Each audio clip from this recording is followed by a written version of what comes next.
सभी को मेरा नमस्कार। आज 2 सितंबर को कुछ करनाल जिले से संबंधित इम्पोर्टेंट चीज़ें हैं जो मैं आपसे शेयर करूंगा। एक तो बड़ा ही महत्वपूर्ण और बड़ी ही सीरियस जो सूचना मैं आपसे शेयर करना चाहता हूं, वो ये है कि कल 1 सितंबर को हमारे ज़िले में कोरोना के 200 केसेस पॉजिटिव मिले हैं और साथ ही 5 पेशेंट्स ऐसे हैं जिनकी कल्पना चावला मेडिकल कॉलेज में मृत्यु हुई है, कोरोना की वजह से डेथ हुई है। तो साथियों, ये जो संख्या है 200 केसेस की, बड़ी ही चिंताजनक फिगर है। अचानक से हमारे यहाँ पिछले 15 दिनों में करनाल जिले में नंबर ऑफ केसेस काफ़ी बढ़े हैं और इसको लेकर के प्रशासन की तरफ से हमने पूरी तैयारियों का रिव्यू भी किया है। कल्पना चावला मेडिकल कॉलेज में शुरू में कोरोना से के लिए 150 बेड्स को हमने आइडेंटिफाई करके रखा हुआ था। अब चूंकि वहाँ पे जितने पॉजिटिव केसेस एडमिट हैं और जितने सस्पेक्टेड केसेस हैं उनको मिला के उनकी संख्या लगभग 150 पहुंच गई है। तो एक तो प्रशासन ने ये फैसला लिया है कि अब जो कल्पना चावला का जो आईपीडी वार्ड है जिसमें लगभग 500 बेड की संख्या है, उसको पूरी तरीके से हमने कोविड हॉस्पिटल डिक्लेयर कर दिया है। यानी सिर्फ कोविड रिलेटेड पेशेंट्स ही वहां पर रखे जाएंगे। नॉन के कोविड जो पेशेंट्स हैं वो सारे के सारे सिविल हॉस्पिटल में उनका ट्रीटमेंट होगा। तो इसके लिए कल्पना चावला का जितना भी हमारा मैन पावर है, रिसोर्स है, वो भी हम जो नॉन कोविड ट्रीटमेंट देखता है उनको सिविल हॉस्पिटल शिफ्ट कर देंगे और सारे के सारे पेशेंट्स भी जो कल्पना चावला के जो नॉन कोविड पेशेंट्स हैं वो आगे से सिविल हॉस्पिटल में देखे जाएंगे। कल्पना चावला जो हमारा मेडिकल कॉलेज है वो पूर्णतः अब सिर्फ कोविड पेशेंट्स को ही ट्रीट करेगा और आने वाले 2-3 दिन में इसकी व्यवस्था कर दी जाएगी। हालांकि कल्पना चावला मेडिकल कॉलेज में ओपीडी पहले की भांति जारी रहेगी। जो सिर्फ वार्ड है, आईपीडी है, उसमें जो नॉन कोविड पेशेंट्स हैं वो अब सारे के सारे सिविल हॉस्पिटल में उनका ध्यान रखा जाएगा। कल्पना चावला डेडिकेटेडली हमारा कोविड पेशेंट्स के लिए रिजर्व करेंगे। तो इस प्रकार से हमारे पास वहाँ 500 बेड जो है वो कोविड पेशेंट्स के लिए अवेलेबल हैं, जबकि अभी सिर्फ 150 के करीब बेड ही ऑक्यूपाइड है, यानी 30% बेड ही सिर्फ ऑक्यूपाइड हैं। तो इस चीज़ को लेकर के डरने की कोई आवश्यकता नहीं है। हमारे पास पर्याप्त रूप में बेड्स की, जिनमें सब में और इन सभी 500 बेड्स में ऑक्सीजन की भी व्यवस्था है। तो जो सारे के सारे हमारे पर्याप्त संख्या में ऑक्सीजन बेड्स हमारे पास अवेलेबल हैं। इसी प्रकार से हमारे पास कल्पना चावला मेडिकल कॉलेज में 75 वेंटिलेटर्स भी अवेलेबल हैं और 75 वेंटिलेटर्स में से मुश्किल से 6 या 7 वेंटिलेटर्स इस समय इस्तेमाल हो रहे हैं। तो उस फ्रंट पे भी हमें बिल्कुल टेंशन की आवश्यकता नहीं है। हमारे पास पर्याप्त संख्या में वेंटिलेटर्स भी हैं और जैसे मैंने बताया कि सिर्फ 30% ही ऑक्सीजन बेड्स इस्तेमाल हो रहे हैं, तो हमारे पास पर्याप्त संख्या में ऑक्सीजन बेड्स भी हैं। फिर भी एहतियात के तौर पे हमने कुछ प्राइवेट हॉस्पिटल्स को भी आइडेंटिफाई किया है और हम जो है अब आने वाले समय में पेशेंट्स को वहाँ पे भी वॉलंटरी तौर पे जो पेशेंट्स वहाँ पे अपना इलाज कराना चाहें तो हम उनको वहाँ पे भी रखने की परमिशन दे देंगे। साथियों, जो एक इम्पोर्टेंट चीज़ कल के जो फिगर्स हैं जिनमें 5 डेथ्स का फिगर है, जो 5 मृत्यु हुई हैं, उनके बारे में जब हमने उनको एनालिसिस किया और उनके बारे में जब हमने जांच पड़ताल की तो एक बड़ा ही महत्वपूर्ण सा तथ्य हमारे सामने आया और वो ये था कि ये सारे 5 पेशेंट्स ऐसे थे जो काफ़ी क्रिटिकल स्टेज पे थे, काफ़ी सीरियस स्टेज पे उनको सिम्टम्स थे और उसके बाद जो है उनको कल्पना चावला मेडिकल कॉलेज लेके आया गया।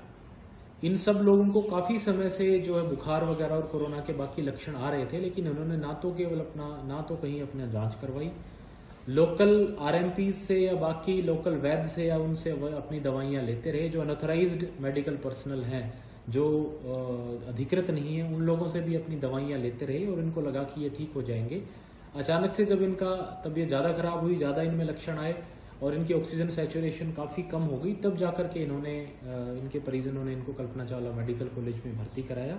लेकिन उस समय तक काफ़ी देर हो चुकी थी। 1-2 पेशेंट्स तो ऐसे थे जिनके ऑक्सीजन सैचुरेशन का लेवल इतना कम था कि वो उनको बचाना प्रैक्टिकली बड़ा मुश्किल था। तो मेरी आप सब लोगों से यही आग्रह रहेगा कि जितने भी लोग हैं जिनमें भी कोरोना के लक्षण आते हैं, सिम्टम्स आते हैं, चाहे वो बुखार हो, गला खराब होना हो, जुकाम हो, इस तरह के जो भी, या शरीर बॉडी एक हो, शरीर में दर्द हो, तो इस तरह के जो भी लक्षण आते हैं तो तुरंत अपना नज़दीकी केंद्र पर जाकर के कोरोना का जांच करवाएं।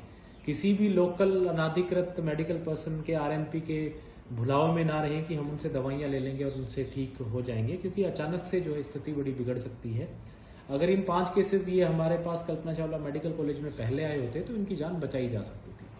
तो इसलिए मैं आप लोगों से आग्रह करूंगा कि जिसके भी सिम्टम्स आते हैं, कोरोना के लक्षण आते हैं, तो वो तुरंत अपनी सबसे पहला जो उसको करना चाहिए वो ये है कि वो अपनी जांच कराएं, कल्पना चावला मेडिकल कॉलेज जाएं। उसके अलावा हमने PHC CHCs पे भी जांच करने की व्यवस्था दे रखी है, तो वहाँ भी वो अपनी कोरोना की जांच करा सकते हैं। एक बहुत ही महत्वपूर्ण इसमें जो बात सामने आती है कि काफ़ी लोग इसमें डरते हैं कि अगर हमारा कोरोना पॉजिटिव आ जाएगा तो हमें कहीं बंद कर दिया जाएगा या हमें आइसोलेशन में रहना पड़ेगा। तो मैं आप लोगों की जानकारी के लिए बताना चाहूँगा कि जितनी भी हमारे पॉजिटिव केसेस आते हैं कोरोना के, 80 to 90% केसेस को हम उनकी घर की स्थिति देखते हुए होम आइसोलेशन के लिए ही भेजते हैं। तो उनको 10 दिन के लिए घर में ही आइसोलेट करके रखा जाता है। तो बिल्कुल भी डरने की आवश्यकता नहीं है। अगर आप में कोरोना के लक्षण हैं और वो लक्षण सिम्टम्स अगर माइल्ड हैं या मॉडरेट भी हैं, माइल्ड हैं या एसिम्टोमेटिक हैं अगर आप, तो हम आपको होम आइसोलेशन ही सजेस्ट करेंगे, आपको घर में ही रखा जाएगा। किसी भी तरीके से इसमें डरने की आवश्यकता नहीं है। ना ही इस बात से डरें कि समाज में कोई फोबिया है या समाज में कोई स्टिग्मा लग जाएगा, लोग क्या सोचेंगे। आजकल चूंकि कोरोना इतना कॉमन है कि काफ़ी ज़्यादा हमारी समाज में, आसपास, हमारे पड़ोस में हर जगह फैल चुका है, तो बिल्कुल भी इसमें किसी भी तरह का स्टिग्मेटाइज फील करने की आवश्यकता नहीं है। एक साधारण वायरल बीमारी है जो लोगों को होती भी है और ज़्यादातर लोग इसमें ठीक भी हो गए हैं। तो बिल्कुल भी शर्म महसूस करने की या घबराने की आवश्यकता नहीं है। अगर किसी के पास भी किसी को भी कोरोना के सिम्टम्स आते हैं, लक्षण आते हैं, तो वो तुरंत सबसे पहले अपनी कोरोना की जांच करवाएं। लोकल जो अनाधिकृत अनऑथराइज्ड मेडिकल पर्सनल हैं, RMPs हैं, उनके भुलाव में बिल्कुल ना रहें। कल जो 5 डेथ्स हुई हैं, हमारे नॉलेज में है कि इनमें से 2 लोग ऐसे थे जिन्होंने लोकल RMPs से अपनी दवाइयाँ ले ली थी और उन्होंने जांच भी नहीं कराई।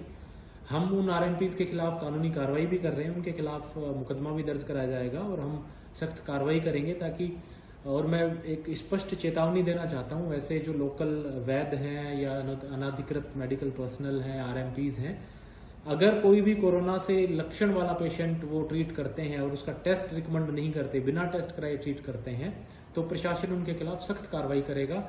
और हम ये मान लेंगे कि जो है उनकी स्वास्थ्य को खराब करने में आपने एक रोल अदा किया है, तो अकॉर्डिंगली आपके खिलाफ मुकदमा दर्ज कराया जाएगा। लोगों से एक और मेरी अपील रहेगी कि जो कि जैसे नंबर ऑफ केसेस काफ़ी बढ़ रहे हैं, तो मास्क का पहनना बहुत ज़रूरी है। काफ़ी हमने शहर में देखा है कि बिना मास्क के लोग घूमते हैं। हमने अपने सरकारी अधिकारियों को, पुलिस अधिकारियों को भी ये हिदायतें दी हैं कि वो अब चालानिंग पे और ज़्यादा सख्ती करें। बिना मास्क पहनने के और ज़्यादा सख्ती से चालान किए जाएंगे।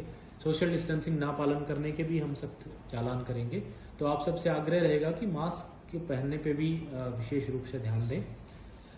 अंत में मैं पुनः आपको आश्वस्त करना चाहूँगा कि प्रशासन पूरी तरह से सजग है। हमने तैयारियों की पूरी व्याख्या हमने कर ली है, पूरी मीटिंग कर ली है, पूरी हमने उसकी तैयारियां जांच ली हैं। किसी भी तरह की कमी हमारे ज़िले में नहीं है। प्रशासन, हमारा हेल्थ डिपार्टमेंट, मेडिकल पर्सनल, सब लोग पूरी तरीके से तैयार हैं। आने वाला ये जो सितंबर का महीना है और विशेष रूप से 15 से 20 दिन, ये बड़े महत्वपूर्ण होने वाले हैं क्योंकि इनमें नंबर ऑफ केसेस हमारे काफ़ी ज़्यादा बढ़ेंगे। प्रशासन लेकिन कितनी भी संख्या में केसेस आए, सबके लिए हमारी पूरी तैयारी है। लेकिन आपसे हमें बहुत सहयोग की आवश्यकता रहेगी। किसी को भी कोरोना के लक्षण आते हैं, आपको खुद को आए, आपके परिवारजनों को आए, पड़ोस में किसी को आए, तो बिना देरी करें तुरंत उनका कोरोना का जांच जरूर कराएं ताकि उनकी ठीक तरीके से ट्रीटमेंट आगे हो सके। आप सबका बहुत बहुत धन्यवाद। जय हिंद।